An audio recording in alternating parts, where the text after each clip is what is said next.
네, 이제 마지막 3학년 때인데요. 3학년 때도 혹시 한 주 차이를 더 내셨나요? 약간 좀 성적이 좀 더 이렇게 올라갔습니다. 1학년 네. 때랑 비교했을 때도 2학년 때랑 비교했을 때도 올라갔는데, 근데 보면 약간 그런 생각도 들어요. 그러니까 그게 과목 평균이나 이런 거가 좀 전반적으로 낮아지는 경향이 좀 있는 게 좀 보이는데. 이제 2학년 때는 낮아지는 게 왜 낮아지는지 사실 잘 모르겠고 3학년 때는 이제 취업과 진학 이렇게 두 개로 갈리거든요. 네네. 이제 저희는 아마 2학기 때 취업계 내고 학교는 안 나오고 이런 것도 있었어요. 네. 네네네네. 뭐 그런 것 때문에 낮아진 것도 있고, 근데 정시하는 친구들 같은 경우에는 굳이 내신을 잘 챙길 그렇죠. 필요가 없기 네. 때문에 국어, 수학, 영어 1학기 것만 보면 되니까요. 1학기 보면 3, 3, 3 이렇게 받으셨고, 과학에는 특별히 그렇게 비중을 두지 않으셨을 것 같아요. 네, 이거는 네. 제가 처음으로 다 공부 아예 안 하고 찍어본. 세특을 보도록 하겠습니다. 전자상거래 실무에서는 여러 가지 응용 소프트웨어들을 배우셨다. 이거는 네. 제가 기억이 나는 게 네네네. 제가 브렉시트 관련 주제 연구 보고서 작성했던 게 지금 기억이 나요. 네네. 이게 금융 기억이 실무에 이렇게 나는데, 나와 있는데. 그러니까 이게 제가 나중에 말씀드릴 거랑 조금 연관이 되는데, 네네. 저희 학교가 전공 수업 수가 무조건 고정이 돼 있거든요. 그래서 네. 고3이어도 피해가는 그런 여지가 없어요. 그렇다 보니까 이제 수능 준비하는 친구들 입장에서는 사실 조금 불편하죠. 근데 학교 입장에서는 전공 과목을 가르쳐야 되는 게 맞는 거니 그 점이 조금 충돌되지 않나 뭐. 제가 봤을 때는 오히려 이게 이런 그런 실제적인 사례에 대해서 보고서를 작성하고 하는 것들이 자소서를 쓸 때 있어서 네. 괜찮은 소재가 될 것 같다 이런 생각이 들었는데, 그래서 약간 수시를 준비하는 학생들과 정시를 준비하는 학생들에게는 약간 좀 약간의 의견 차이를 보일 수 있는 네. 그런 거로 생각하면 될 것 같습니다. 특성화공 안에 그런 과목과 그런 내용이 좀 보여요. 네. 회계 관리와 같은 그런 전공 관련된 사항도 적혀 있고, 그 다음에 실습도 참여하셨다 뭐 이런 내용까지 확인을 해볼 수 있었습니다. 네, 이제 그 세특 모두 살펴봤고 독서활동 상황을 보도록 하겠습니다. 1학년, 2학년, 3학년 이렇게 되어 있는데, 일단 3학년은 독서활동 상황이 기록되어 있지 않고요. 1학년 때는 좀 인문학 관련된 책을 많이 읽으셨습니다. 뭐 나의 라임 오렌지 나무, 노인과 바다, 15소년 표류기, 베니스의 상인, 왜 세계의 절반은 굶주리는가. 저희 학교에 읽어야 하는 책들 목록이 아마 있을 거예요. 네. 아마 학교마다 다 있을 텐데 네네네. 그 중에 있는 책들이었던 것 같고. 네. 2학년 때는 4권의 책을 읽으셨고 특별한 내용은 기록을 하지 않으셨습니다. 행동 특성 및 종합 미련, 마지막 부분이죠. 마지막 부분을 보도록 하겠습니다. 좋은 내용이 많습니다. 어려운 친구를 잘 도와준다. 아까 본 기억도 잠깐 나죠? 다친 친구를 도와준다든지 좀 미담이 많습니다. 그다음에 1년간 학교를 다니면서 결석 지각을 한 적이 없다. 개근을 했다. 무단 결석이 없어서 개근을 했다라고 써주신 것 같아요. 설명을 이렇게 하셨는데 딱 보니까 지각 질병이 하나 있다. 이렇게 해서 생기부를 다 살펴보긴 했는데, 사실 이 정시를 준비하셨기 때문에 네. 이제 그거에 관련된 얘기도 좀 할 필요가 있을 것 같아요. 네. 그래서 일단 물어보고 싶은 거는, 학교가 이렇게 내가 수시로 대학을 가겠다 라고 하면 그런 것들에 있어서 좀 프로그램이나 대회라든지 이런 것들을 잘 준비해 주는지 한번 여쭤보고 싶어요. 네. 애초에 수시에 관심이 없기도 했고, 네. 좀 수시에 대해서 잘 몰라서 준비를 못한 것도 없지 않아 있습니다. 네. 뭐 제가 또 공부를 잘하는 편이 아니었기 때문에 선생님이 그렇게 관심을 가지셨던 것 같지도 않고요. 어쨌든 그런 여러 가지 이유로 이제 제가 수시를 이렇게 잘 몰랐었던 것 같고, 네. 지금 뒤돌아보면 그런 점이 굉장히 아쉬워서 이제 여기 이 유튜브 채널에 출연하게 된 이유이기도 합니다. 이게 네. 말함으로써 뭐 누군가의 인생이 조금이라도 그쵸. 바뀔 수 있다면 네. 그게 또 뿌듯한 거니까. 큰 보람이고 기쁨이지 않을까 싶어서, 다른 멘토링 활동에서도 말하지만 내신을 잘 챙기면 자연스럽게 선택의 폭이 넓어지는 게 있습니다. 네, 맞습니다. 그렇게 저는 생각을 하고요. 저의 경우에는 고1 때 좀 학교 생활도 하면서 좀 노는 거를 좋아했어가지고 이렇게 내신이 좋지 않았고, 고2 때는 좀 방황을 했어요. 내신을 챙겨야 하는가, 그냥 아예 정시로 빠져야 되는가, 네네. 이거에 대한 고민을 조금 했거든요. 확실히 마음 먹었다기보다는 약간 발을 좀 담그고 있는 그런 느낌이었고, 고3 때 이제 확실하게 정시로 가야겠다는 마음을 먹어서 공부에 대한 열정이 엄청 섰고, 그래서 열심히 했던 것 같습니다. 그리고 학교가 수시에 대해서 어떤 준비해주는 대회라던가 뭐 이런 거는 제가 수시를 준비하진 않아서 기억이 안 나는데, 생기부에 또 적혀 있는 거 보면 뭐 여러 독서 발표 대회라던가 어떤 생기부에 도움이 되는 여러 가지 대회들이 있거든요. 학교에서 제공한 어떤 일련의 대회들을 자기 신이 준비를 잘 한다면 뭐 생기부에 꽉 채우고 뭐 자소서에 쓸 게 많아진다고 저는 생각을 하고 있습니다. 좀 연결되는 질문이기도 한데요. 지금 특성화고의 대입 준비는 좀 다른 고등학교에 비해서 어떤지, 특성화고가 대입을 준비하는 방식이나 좀 특별한 점? 재학했을 당시의 기준으로 말씀드리는 거라 네네. 2014년부터 2016년까지거든요. 네, 좀 오래됐기 때문에 정확하지 않을 수 있는 점은 네. 유의해 주셨으면 좋겠습니다. 맞습니다. 특성화 고등학교 전형에 대해 소개를 드릴 텐데요. 네. 크게 재직자 전형, 특성화 고등학교 졸업자 전형 이렇게 두 가지로 나뉩니다. 재직자 전형은 이제 말 그대로 이제 취업을 일단 먼저 하고요. 제가 네. 알기로 3년 동안 근무를 하고 난 뒤에 원서를 낼 수 있는 자격이 주어지는 거예요. 그거는 이제 수시랑 저는 정확하게는 잘 모르고 이 사실은 제가 재직자가 네네. 아니기 때문에 모르고 이게 그러면 이제 흔히 말하는 선취업 후진학. 네, 선취업 후진학이죠. 네네. 네. 근데 이거는 이제 제가 정확하게 알지 못하기 때문에 네. 댓글을 남겨주시면 제가 주변 지인들한테 물어볼 수 있다면 물어봐서 이제 답을 해드리도록 하겠습니다. 감사합니다. 두 번째로 아까 말한 특성화 네네. 졸업자 전형이 있는데 네네. 특성화 고등학교 졸업생과 졸업을 앞둔 고3 학생이 경쟁하는 전형입니다. 그러니까 재수생도 된다는 네네. 얘기라고 할 수 있죠. 이 전형은 이제 인문계 학생들과 다를 바 없이 정시하고 수시로 나뉘는데 정시는 이제 인문계 친구들하고 다를 바 없이 그냥 수능 공부하는 거고요. 수시는 이제 수시도 이제 인문계 친구들하고 네네. 다를 바는 없는데 제 기억으로 제가 교과가 있는지는 확실하게 기억이 나지 않아요. 교과 네. 전형은 정확히 기억이 나지 않고 네. 논술 전형을 쓸 수는 있는데 다른 인문계 친구들과 경쟁을 하는 시스템입니다. 뭐 특성화 특별 전형 논술 이런 건 없고요. 네네. 그냥 일반 전형으로 인문계 친구들과 경쟁하는 거기 때문에 네. 어떤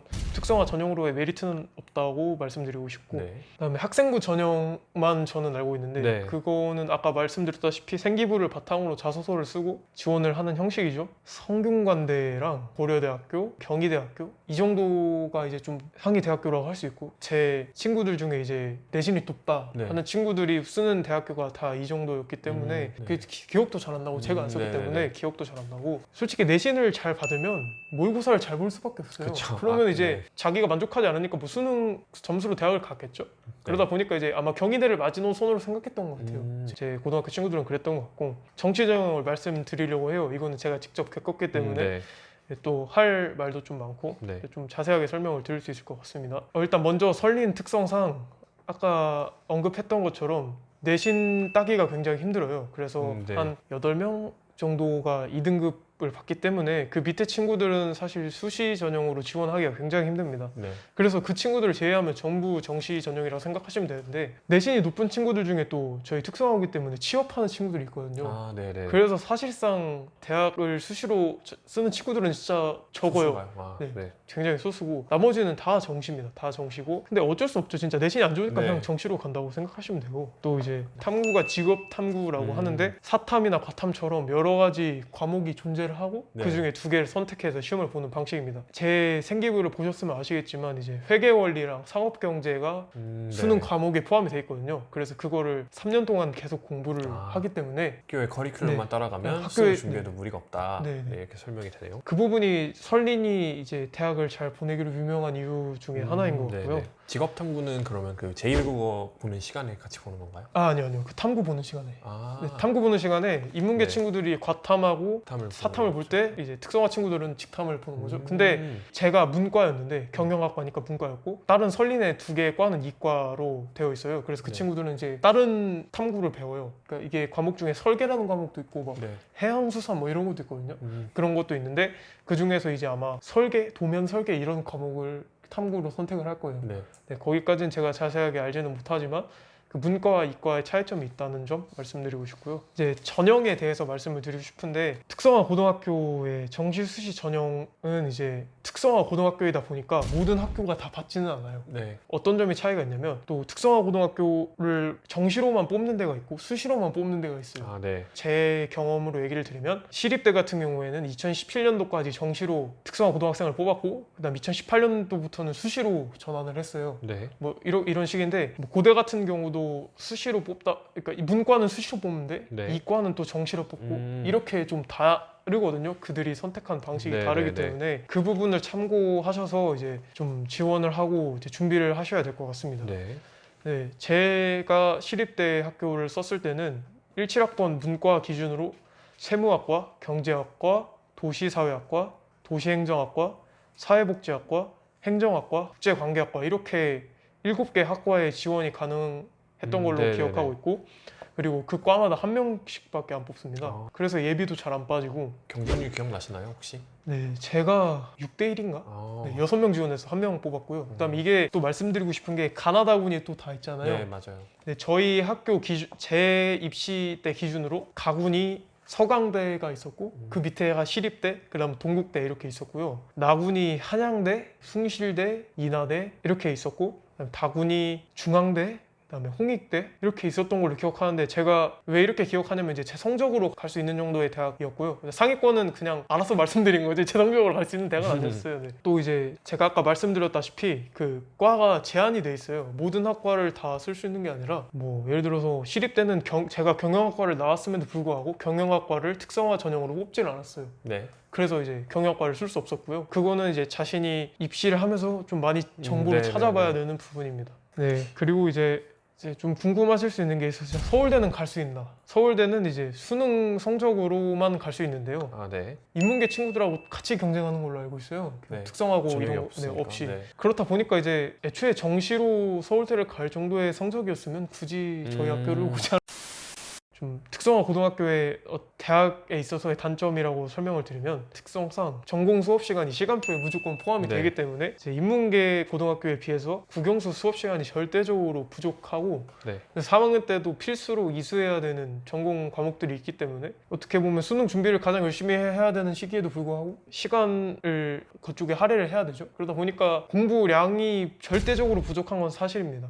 그 점이 단점인 것 같고 고3 때 이제 선생님들이 수업하시는 거를 진짜 1절 듣지 않고 제 스케줄대로만 공부를 네. 했습니다. 그러다 보니까 이제 선생님들이 쟤는 뭐지 이렇게 생각하셨을 수도 있는데 기본기가 그렇게 탄탄하게 잡혀있지는 않아서 그런 기본기를 쌓고 하는데 오랜 시간이 네. 걸려서 그 선생님들께 굉장히 죄송하게 생각을 하고 그럼에도 불구하고 선생님들이 크게 터치는 하지 않으시더라고요. 고3이다 보니까 그런 점에 대해서 굉장히 감사하게 생각을 하고 있습니다. 그 와중에서도 저는 이제 국어, 영어, 수학은 좀 꼭 챙겨 들었는데 이게 수특으로 수업을 하기 때문에 사실 수업을 듣는 게 이득이었다고 저는 그쵸. 생각을 해요. 네. 그래서 그 국영수는 꼭 챙겨 들었던 것 같고 그 다음에 아까 말했던 탐구 수업도 이제 꼭 챙겨 들었던 것 같습니다. 이 자리를 빌어서 이제 저희 고3 때 수학 선생님이셨던 우영희 선생님이셨던 것 같은데 굉장히 감사드리는 게 이제 질문도 수준 낮은 것부터 이제 점점 학기가 갈수록 좀 난이도가 높은 문제들의 질문도 많이 드렸었는데 귀찮아 하시는 내색 하나 없이 굉장히 친절하게 가르쳐 주셨어서 제 수험 생활에 도움도 많이 됐고 힘도 많이 됐어서 선생님께 굉장히 감사를 드리고 제 담임 선생님이셨던 정미숙 선생님께도 굉장히 감사를 드리는 게 저에게 이면지를 항상 이만큼 이렇게 해서 던져주셨어요. 너 이 뒷면지 뒤에 수학 문제 이렇게 다 풀 네. 때까지 집에 갈 생각하지 마라 이러셨던 것 같아요. 제 기억상. 어떻게 보면 선생님 입장에서는 그냥 중간 성적의 친구였는데 선생님께서 그렇게 관심 가져주시고 네. 좀 열심히 하려는 모습을 예쁘게 보셔서 도와주신 게 지금의 저를 만들지 않았나 이런 생각을 좀 해봅니다. 그래서 이 자리를 빌어서 정미석 선생님께도 감사드리고 싶습니다. 이제 끝을 향해 달려가고 있는데요. 근데 마지막으로 그런 고등학교의 장점, 제일 큰 네. 장점 딱 하나랑 진학할 생각이 있는 학생들을 위한 그런 짧은 조언이나 팁을 주시면 좀 감사할 것 같습니다. 네. 아마도 제일 큰 게 진로의 문제잖아요. 네. 고등학교를 놀러 다니는 건 아니기 때문에 네. 진로와 진학의 문제에서 저희 학교가 큰 장점을 보유하고 있는 게 네. 처음에는 이제 취업을 생각하고 입학을 했다가 대학에 가는 친구들도 있고 그다음에 대학을 생각하고 왔다가 취업을 하는 친구들도 있습니다. 근데 이렇게 고민하면서 선택을 바꿀 여지가 존재한다는 것 자체가 저희 학교의 가장 큰 장점인 것 같고 또 이제 저희 학교 같은 경우에는 이제 워낙 오래된 학교여서 제가 107회 졸업생이거든요. 네네. 18, 19, 20 하면은 이제 110회까지 했겠네요. 동문도 많다 보니까 네네. 그만큼 쌓인 데이터도 굉장히 많고 여러 각계 사회에 진출해 계시는 짱짱한 동문분들이 굉장히 많기 때문에 뭐 여기저기서 도움 받기에도 굉장히 좋고요. 취업을 준비하려고 이제 입학을 원하는 학생들이 오시면 굉장히 좋을 것 같고요. 장점이라면 장점인데 이게 인문계에서 특성화 고등학교로 전학 오는 건 굉장히 어렵잖아요. 네 맞아요. 근데 반면에 특성화 고등학교에서 인문계 고등학교로 가는 건 굉장히 쉽단 말이에요. 학교 전공 수업 같은 게 어떻게 내 인생에 도움이 되지 않을 것 같다. 뭐 이렇게 생각하시는 분들은 실제로 전학을 가시기도 하시고요. 네네. 다양한 것들을 경험하고 다시 와서 공부하고 음. 뭐 이럴 수 있는 점이 굉장히 장점이지 않나 생각을 해봅니다. 마지막으로 이제 장점을 말하고 싶은 게 저희 학교가 특성화 고등학교 중에 거의 원탑이거든요. 특성화 고등학교 준비하실 분들은 설린이라고 하시면 굉장히 네. 유명한 학교를 알고 계실 텐데 대학이나 취업이나 잘 된 사람들이 많고요. 또 저희가 실제로 취업도 대학도 다 잘 가는 편입니다. 네. 제 친구들 중에 정시로 제일 잘 간 친구가 서강대 경영학과를 갔고요. 네. 수시로 제일 잘 간 친구들이 성균관대 경영학과를 갔고 취업한 친구들은 뭐 예금보험공사, 자산관리공사, 한전도 갔고 우리은행, 국민은행, 뭐 다른 여타 공기업들도 굉장히 많이 갔고요. 취업을 준비함에 있어서도 대학을 감에 있어서도 결과적으로 굉장히 유리한 학교라고 저는 생각을 합니다. 선택의 폭이 확실히 넓은 것 같습니다. 네. 네. 어떻게 좀 길지 않은 시간 함께 하셨는데 뭐 오늘 함께한 소감 짧게 들어볼까요? 네, 제가 굉장히 지금도 긴장하고 있는데 네. 네, 들어주셔서 감사하고 이야기한 내용이 고등학생 여러분들에게 많이 보여질 거잖아요. 네. 저 늙은 꼰대가 나와서 하는 거다라고만 보지 말아주시고 조금 더 많이 경험한 형이나 오빠 이런 사람이 와서 말했다라고 즐겁게 그냥 봐주시면 좋을 것 같고 뭐 고등학교도 똑같고 대학교도 똑같아요. 결국에는 학점과 내신이 잘 고루 갖춰져 있어야 대학을 진학하는 데 있어서도 취업을 하는 데 있어서도 굉장히 큰 도움이 됩니다. 맞죠. 네. 아, 난 수능만 해야지 하고 수능 공부를 하실 수도 있겠지만 수능 공부를 하다 보면 내신은 자연스럽게 따라오고 내신을 공부하다 보면 자연스럽게 수능에 따라옵니다. 맞습니다. 그러니까 선택의 폭을 넓힐 수 있는 내신 준비를 하시는 게 훨씬 여러분의 인생에 유리하지 않나 싶고요. 뭐 기타 궁금한 거 있으시면은 댓글로 남겨주시면 제가 좀 잘 찾아서 댓글로 남겨드리도록 하겠습니다. 오늘 좀 이렇게 네, 특성화고 졸업생 분을 모셔서 좀 짧지 않은 시간 네, 함께 해봤는데요. 이번 영상이 또 여러분들께 많은 도움이 되셨기를 바라봅니다. 그러면 저희는 여기서 인사드리도록 하겠습니다. 시청해주셔서 감사합니다. 네, 구독과 좋아요 그리고 알림 설정 해주시면 감사하겠습니다.